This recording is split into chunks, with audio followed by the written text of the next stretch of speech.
शिवसेना आमदारांच्या पात्रतेच्या प्रकरणात मोठी अपडेट समोर आली आहे।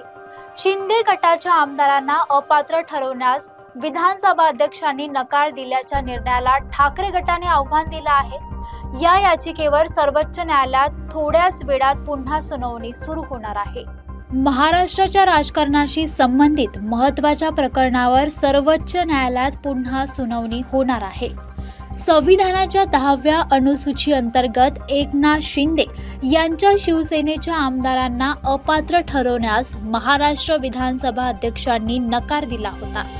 या निर्णयाला शिवसेना उद्धव बाळासाहेब ठाकरे गटाने 2024 मध्ये सर्वोच्च न्यायालयात आव्हान दिलं होतं। याच याचिकेवर आता सुनावणी पुन्हा सुरू होणार आहे।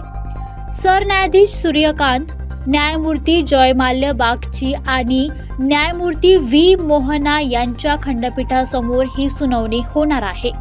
दरम्यान केंद्रीय निवडणूक आयोगाने एकनाथ शिंदे गटाला अधिकृत शिवसेना म्हणून दिलेल्या मान्यतेला आव्हान देणारी याचिकाही सुनावणीच्या यादीत समाविष्ट करण्यात आली आहे।